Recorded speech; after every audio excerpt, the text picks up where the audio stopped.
Many are using social media platforms right now to organize during the Israel-Hamas conflict. And today, there are hundreds of students across the United States who are walking out of class in solidarity with Palestinians. That includes students at Harvard. They say the walkouts are a call for an end to the U.S.-backed siege on Gaza and U.S. military funding and arms to Israel.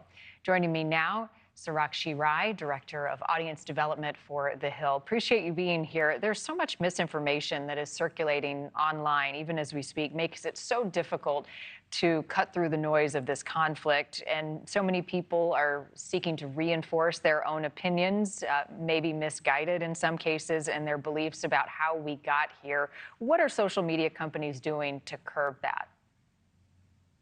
You're exactly right. There's just so much disinformation out there right now that we've really seen a lot of fake news flying around.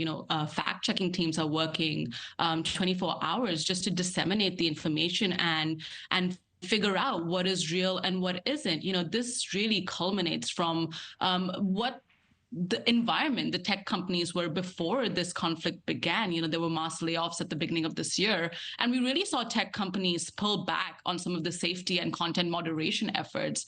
But since the war has begun in the Middle East, we've really seen a concerted effort from social media companies like Meta to go back into some of that content moderation policies. Meta has said that they started an operations center, and they've really, got more Hebrew and Arabic speakers on board to try and talk about and disseminate, what's real and what isn't. We've seen X, the platform formerly known as Twitter, launch this community notes section, which is a crowdsourced fact-checking tool to try and add context to people's opinions or comments that are fake or incorrect. But we've really seen, across the board, from TikTok to Instagram to Facebook to X, that there's a lot of misinformation flying around, and a lot of it actually is on this platform called Telegram, which is still used by a lot of misguided people trying to spew and trying to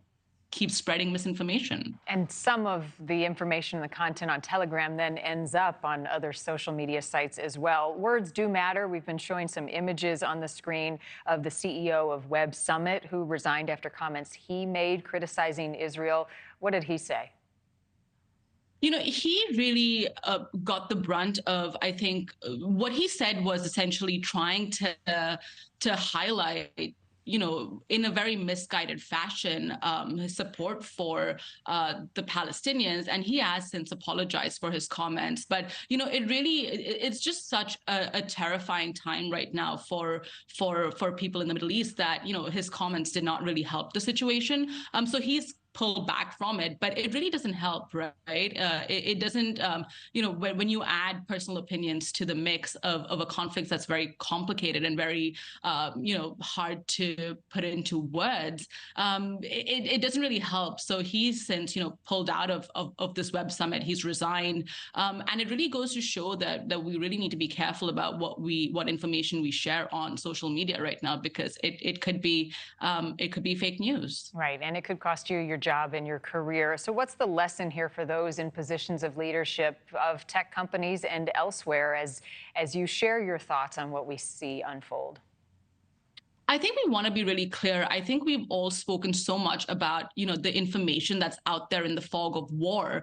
You've heard war correspondents talk about this all the time. There's so much misinformation flying around. People are worried about their family and friends in the region. People are not sure what is real news or what is fake news. And people really now use social media as a platform to get information about evacuation routes, about, where to find water right now in Gaza, or where aid is coming through in Gaza, and really pushing fake news and misinformation takes away from what civilians right now need in the region. They need to know where airstrikes might be. They need to know where aid is coming in through. Americans in the region need to know where the evacuation routes are, or when the next humanitarian flight out is. And really, social media right now just doesn't help pushing that misinformation, because it is used by people in the region to really get to know essential information that they need in order to survive. Thank you for watching. Go to newsnationnow.com to find NewsNation on your television provider. And don't forget to click the red subscribe button below to get more of NewsNation's fact-driven, unbiased coverage.